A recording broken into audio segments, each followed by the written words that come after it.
Hi, I am Emilio Perrucca, the President-elect of the International League Against Epilepsy.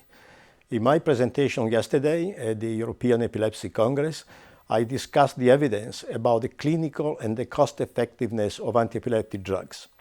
With over 20 drugs that are now in the market to treat epilepsy, this topic is clearly important to make rational treatment decisions.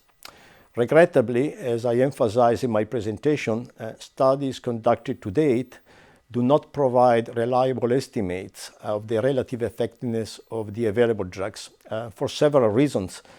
First of all, clinical trials are usually designed to address regulatory requirements, not to determine the actual value of a drug in day-to-day clinical practice. Second, there are no well-conducted head-to-head comparisons in adjunctive therapy.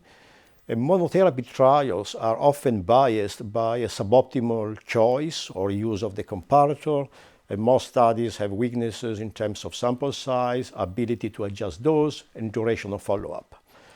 There are even fewer studies that have measured treatment costs in a methodologically sound manner, and this is a deficiency that limits greatly our ability to draw conclusions about comparative cost-effectiveness.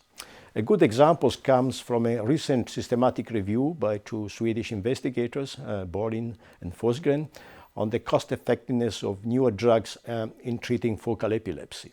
Using the guidelines of the British Medical Journal for Economic Studies, they found that only 19 out of 470 studies that we were able to identify met criteria for a meaningful assessment. And yet, even in those few studies, major weaknesses were identified. For example, adverse effects were considered in only one half of the studies, and utility weights were not applicable in 8 of the studies. The importance of adverse effects should not be underestimated.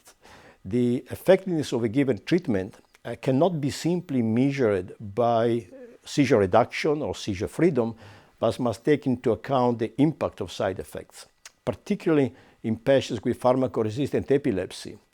Many studies have repeatedly shown that quality of life is influenced more by the adverse effects of treatment and by the patient's mood than by the frequency of the seizures. In conclusion, I would say that there is an urgent need for high-quality comparative effectiveness and cost-effectiveness studies in epilepsy. This really represents a top priority for governments and funding agencies to address. Reliable cost-effectiveness data is vital for a rational allocation of healthcare resources.